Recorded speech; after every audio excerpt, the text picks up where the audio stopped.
Good afternoon to you. Mark Sott with HurricaneTrack.com here with your Hurricane Outlook and discussion. It is now October the 1st, 2019. Happy Tuesday afternoon to you. Let's start off today's tour with a look at the sea surface temperature anomalies. This was updated yesterday from the NOAA site, so this will carry us through sort of setting the stage of what we're looking for in the month of October. A fairly cold relative to average equatorial tropical Pacific here. Very warm North Pacific, which is interesting in terms of what that could mean for global weather patterns. But in the Atlantic Basin, there's a few things of note showing how the hurricanes that we have had this year have done their work. Right here, this is the track of Lorenzo. You can clearly see eroding away some of those anomalies on the positive side, bringing them down to closer to normal and in some cases below normal or below average. All the activity that we have had in the southwest Atlantic Basin taking its toll, removing that heat out of the ocean. These hurricanes are not such good transporters of heat directly out of the tropics like, that they take the heat poleward.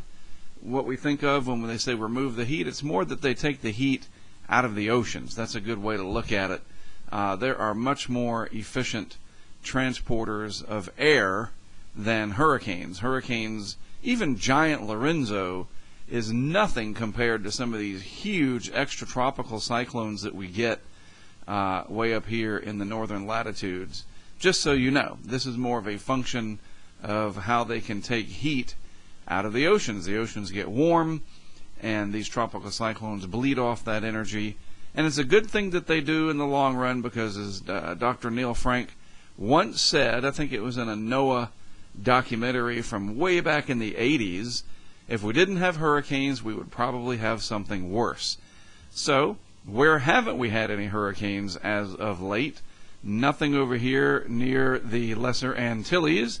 So the anomalies there are still on the positive side. They're warmer than average.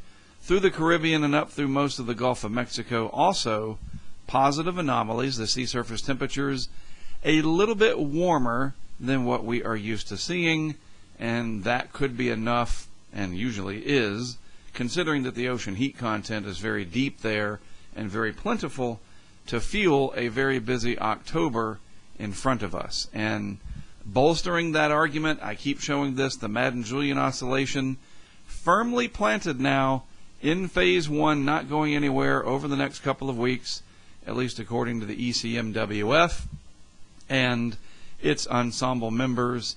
This is, what else can, it's just a matter of, does it actually happen? When you see this and you see the anomalies and all the setups that we've got, everything's loaded. Now we have to see if something comes along to take advantage of it, and I do believe that we will in fact see that happen. So, looking at the satellite animation here, courtesy of tropicaltidbits.com, there, of course, is Lorenzo. Here are the Azores Islands over here. Lorenzo will cut across the western portion of the Azores, bringing hurricane conditions, enormous wave energy, etc. This has been covered extensively. The entire Atlantic Basin here north of the equator agitated and affected, with an A, affected by the waves generated from Lorenzo. In fact, a good friend of mine out here on the Outer Banks, here in Rodanthe, sent me a message today saying that he has had some tidal flooding under his house, the house that I go to a lot when I'm out on the Outer Banks, and a big part of that is from the tide cycle we are in, but also the big swells that have come in, and so they've had some overwash up there. And if you're familiar with the Outer Banks, you can bet the S-curves, Merlo Beach, etc., I bet there was some overwash and some standing water probably up on Pea Island and elsewhere. You know the region, you know what I'm talking about. So Lorenzo having, even though it's thousands of miles away, indirect influences on coastal areas all across the North Atlantic here. Pretty fascinating, I think, and pretty remarkable that it can do that. Even if it is a very deadly and powerful storm, and it is, it's to be taken very seriously. I think that's pretty remarkable. Here's another thing that's amazing. Look at the outline of the upper ridge that you can see over the eastern United States. I mean, you can see it plain as day. And what does it mean? Well, it just means that very thick, high pressure in all layers of the atmosphere is in place. And so you have upper ridging over the eastern U.S. over here, troughiness, and then to the west, and then the border between is your area of storminess. I have professed my love of summer and warm tropical temperatures. You can also see the easterly flow that I talked about, east to northeast winds.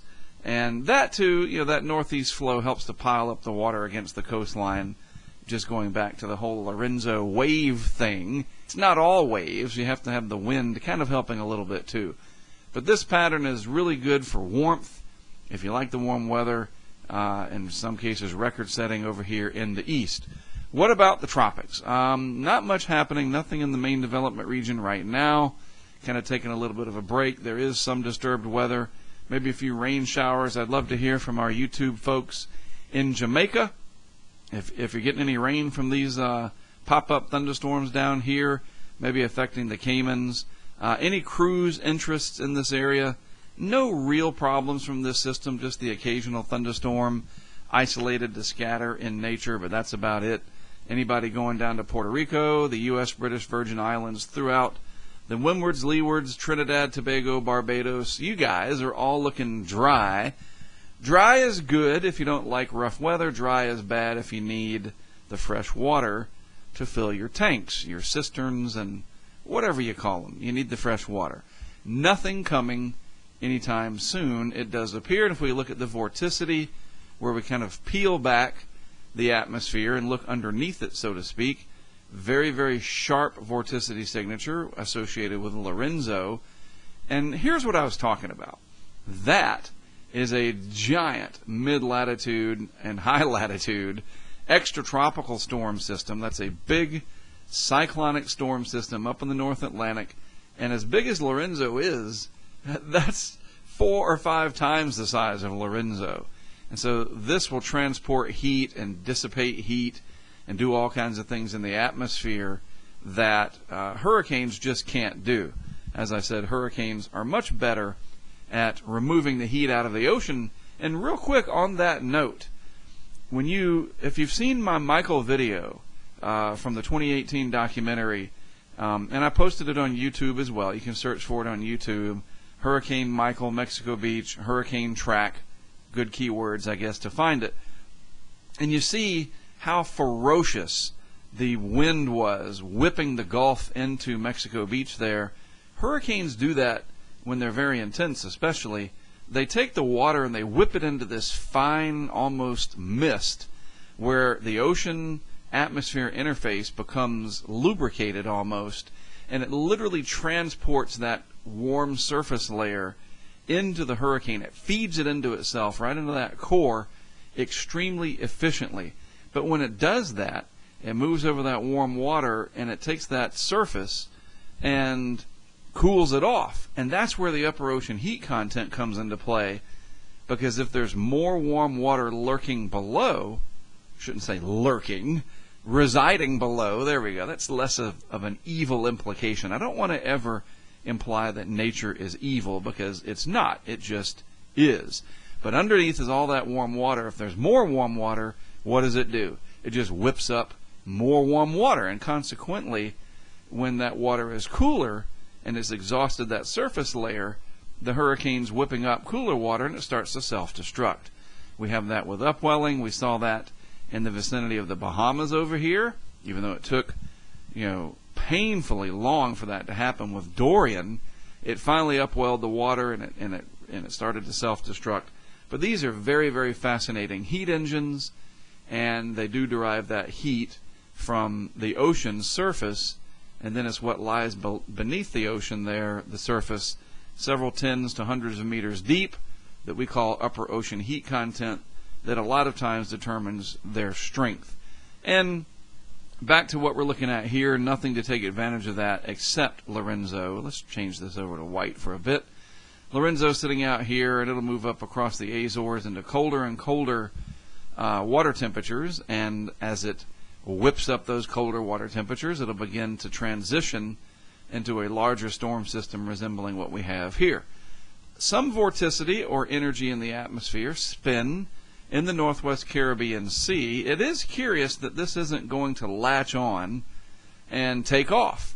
And that's a good thing, but it is kind of curious that it's not going to do that. That despite the Madden-Julian oscillation generally favoring this area, this really doesn't have much of a chance of development, believe it or not. I cannot explain why. There's just some missing impetus, that's maybe the atmosphere, maybe just locally too much shear, not enough convergence at the surface, not enough to just get this going, a kick, if you will. But I think that's going to be coming courtesy of energy off of Africa here in the next several days. We'll take a look at that here in just a moment. So a little bit of energy here. This will kind of drift around, and then we're going to get this frontal passage that will come east with time, probably scooping a lot of this up and maybe finally bringing some increased rain chances to the southeast and maybe the first shot of real cool weather for the fall. We'll see. But nothing to worry about developing in the tropics over the next several days at least. But I do think that's going to change. So if we look at the European, the ECMWF, this is 850 millibars in the atmosphere. Let's change this back to blue so we can see it. 850 millibar cyclonic vorticity, and you can see the signature there of Lorenzo, very clear. Strong high pressure over the eastern Atlantic here. Weakness or troughiness between the big high pressure over the western Atlantic and eastern North America. Lorenzo's slipping comfortably in between, and some of this energy will bleed off towards the British Isles and so forth, but nothing like what it is now. And you can also see the giant nature to that big cyclonic storm system in the North Atlantic that's going to partially capture Lorenzo. All right, so that's the stage, the initial conditions. This would be tomorrow morning. Lorenzo passes the Azores. You notice over here a little bit of a sharpness to the overall pressure pattern, this sort of surface trough in here. But the Euro and other models not really coalescing that, not bundling that energy to where it looks like it might develop more. So, some cloud showers and thunderstorms, gusty winds, and whatnot, but nothing serious, it does appear.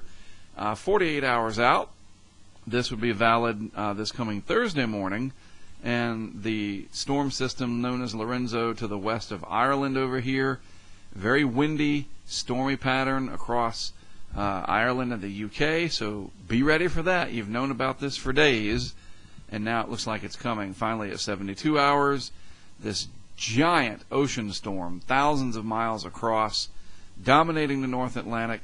Boy, if this were wintertime, this could be interesting, but it's not.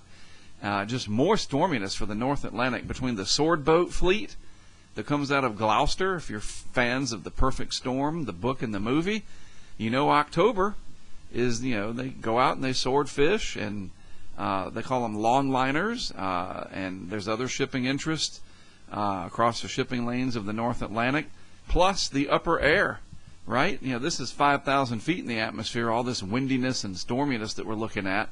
Speaking of storminess, Lorenzo, what's left of it, smack dab in the UK, Ireland vicinity. So heads up to our patrons over there, our YouTube subscribers, my brother, all of you. Let me know what's happening. This will be a rocky Thursday night into Friday morning for you folks in that part of the world. I cannot wait to see what comes of this. Let me know. And I bet you that your temperatures will be kind of mild. This will still have some warm core characteristics to it, and so it's not going to be cold and snowy and whatever. This is going to be a child of the tropics that comes up here and comes your way. So kind of stormy, very windy, heavy rain, and probably a little bit humid, mild, humid, whatever. Do let me know. I'd love to hear about that. I'll keep talking about it. It's still 3 days out. Notice, too, right here south of the Cabo Verde Islands, which are right here. We used to call these the Cape Verde Islands, and I keep forgetting to look up why did we change that and who made that decision. But whatever, we'll stick to the geographic terminology that I guess is preferred. The Cabo Verde Islands, little impulse there comes off Africa. We're going to want to watch this because this we'll put a check mark on it, maybe a player down the road. Notice the shape of the ridge of high pressure out here. So this cannot just float away towards the pole, the North Pole in this case. So we'll watch this, put a check mark there. Again, a little bit of energy over here in the southern Gulf. Not much to be concerned about for sure, but it's there, and we'll keep an eye on it, see if it tries to tighten up any. Finally here at day 4, more of the same. Look, another storm system heading across the Atlantic. Just amazing. Big, big waves in the North Atlantic. Finally, huge high pressure area for New England down to maybe D.C., Richmond, Norfolk perhaps, maybe the northern Outer Banks. Pretty good fall-like high pressure. Wilmington, Myrtle Beach, Charleston, Savannah, Orlando, down to Miami, of course. I mean, we're talking Miami, we're talking tropics. But, I think south of Hatteras, roughly, still going to hold on to summer for the most part. You'll notice a change, don't get me wrong. Good northeast flow in here. But then this is going to move out over the ocean. We're going to flip the pattern back. And it's going to be warm again for a good deal of October. And that's going to be important as we watch this energy here. Not much with this, of course, still, but we'll see what happens. All right? So that's day 4. Here's day 5. And a little bit more something in the western Gulf of Mexico. There's that high now sliding out over the northwest Atlantic. Trough in between. High pressure out over the eastern Atlantic. And this impulse down in the deep tropics. That is day 5.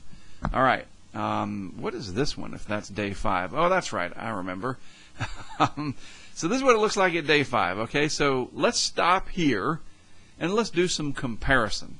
So this is the euro at day 5, and on this one I can do flipping around between the models. That's why I selected the full web page here from Levi's site. All right, so this is the European. All right, so what are we looking for? Watch this area right here. Mainly, and you can keep your eyes on this over here too. All right, so this is the euro. What does the GFS show? Same time frame. Scroll down a little bit to try to line them up. I forgot that they weren't going to be lined up like that, but that's fine. Yeah, something like that. Let's take the telestration away. That'll help us to see through everything. So the GFS at the same time frame also has an impulse down in the central Atlantic, not much over in the western Gulf, but the rest of the players are pretty similar. High pressure off the east coast and out over the eastern Atlantic. So that's the GFS at day 5. What about the CMC, which is the Canadian, at day 5? It's a little bit more robust, kind of mirroring the euro with a little impulse right there, right, in the central Atlantic, fairly low latitude, and a little bit more of an impulse in the western Gulf. So where do we go from here? Well, again, I acknowledge that people can look at the models all the way out to as far as they go. And, just to show you, the Canadian, this is day 5, and we're going out through day 6. Day 7, that impulse there moves through the windwards. So that's important to note. And you see this huge high pressure area sliding out over the Atlantic. And that's an important indicator as to what may happen with this. It's not going to have a chance to scoot off to the north. And going on out into time, well, the Canadian developed something in the southwest Gulf, the Bay of Campeche. That might happen. But following that system there, Canadian develops it into a cyclone, tropical cyclone, in the Caribbean by day 10. And I bring this up because and we're just looking at, okay, what do we watch here? Remember, I am very careful about looking ahead in the models because we know what they can do way far out in time. At day 10 on the GFS, pretty good area of energy in the general vicinity of where the Canadian has it. Close enough. Okay, that's the Canadian, or the GFS at day 10. What about the European at day 10? Not as enthusiastic. And a little impulse in there. I'm sorry, that's day 9. Hasn't quite rendered to day 10. The bottom line, though, if we go back to the euro here, and we'll back this up to day 5, render it out there. Good job. All right, we got to watch this because this energy will probably make it at least to the islands. And that's our first area of concern. This is 5 days out, probably another 3 days after that. So within a week, plus one, maybe 8 days, you folks in the islands, Barbados, Trinidad, Tobago, Grenada, St. Vincent, the Grenadines, you guys know where you live. You watch this stuff. You got one more at least that you got to look for coming from the east. All right, so let's pay attention to that and see how that evolves. I will certainly be watching this, and it won't be long that we will be able to see this on the vorticity map here. It will enter stage right over here in just a couple of days, and we'll be able to watch that. All right? A couple of things of note. I talked about this in a rather lengthy video yesterday on YouTube, and I published it, of course, on the Patreon. Two big announcements. Starting December, I'm going to begin a podcast exclusively for our patrons, whether you're at the dollar level or higher, doesn't matter, called Stories from the Hurricane Highway, an original series podcast with yours truly, where I'm going to go over the very beginnings of my career, and it'll take probably 2 or 3 years to go through this, and it'll be a December through May. Think of it like a season. You have television shows, and they come on in the fall, and they peak in the ratings period in May or whatever. Same thing here. This will get us through the off season, one of the many things we'll be doing in the off season. So look for that if you've been thinking about joining up on Patreon. You know, just at the dollar level. You know, who doesn't have a dollar? I mean, come on. Exclusively for Patreon members, a real interesting retrospective of the Hurricane Highway. That's what I call my career. And I like that art that I did there. If I pat myself on the back, there we go. Pretty cool looking artwork. And this is the lead-in to what I'm going to do next. And we transform that into a new original series, like a television program, that's going to debut in January. Also, for Patreon supporters, and I will eventually put this on Amazon Prime Video, the original series. It's called The Hurricane Highway. And it will, for now, take the place of the long format feature film, the Tracking the Hurricane series. I'm not getting rid of that, but this is more of something different. Just going to try something different. Instead of 1 2-hour movie like my 2018 documentary, this will be more of a series, 6, 7, 8 episodes, whatever, 45, 55 minutes each, and we can get into more detail of each theme or episode that we're going over. This, too, very exciting, very ambitious. I'm looking forward to it. The podcast here will be a lot easier because I'll just sit down, have some theme music, and then talk for 90 minutes or whatever, an hour, and just tell stories. This has to have production value, and that's hard, but I'm looking forward to it. And it is supported by these folks on Patreon. And just to kind of remind you of it, this is what we're doing. This is the power of crowdfunding, but it's not just the funding that comes in, folks. They get the benefits of all of this. They're supporting it. The off-season stuff that we're going to be doing, covering winter storms, you name it, how to do it, become a patron right here, sign up on Patreon. It doesn't matter what level you sign up. You will have access to this, and the higher levels obviously come with more benefits, including the opportunity to work with us in the field. If you've ever wanted to do that, Patreon is a way to make that happen. And a couple of our patrons are doing that. Brent, Joe, and others, right? You think about it? That's what happens. And it helps because they are active participants, not just investors in our future. All right, so a lot to watch in the tropics. We just started October. How will we end it? On October 31st, what will we be talking about? Interesting to think of it that way. The next 30 days will probably define, at least for the lower 48. We already know what happened in the Bahamas, right, with Dorian. And, of course, to the Outer Banks of North Carolina. Don't want to neglect that aspect of Dorian. But elsewhere, not a severe hurricane season for the lower 48 as a whole. Not like last year with Florence and Michael. Does that change over the next 30 days? That, my friends, is what this is all about. The Hurricane Highway, the metaphor that involves and that implies. We don't know yet. That part of the journey has not been plotted. It's all up to nature, and we'll find out together. Thanks as always for tuning in. I do appreciate it. Whether or not you're watching on an old iPhone, an old Android, or a modern 65-inch plasma TV on the YouTube channel, it doesn't matter. I'm glad you're there. I appreciate it more than you know. I am Mark Sutton with HurricaneTrack.com. Always great to have you, and I'll be back with more for you tomorrow.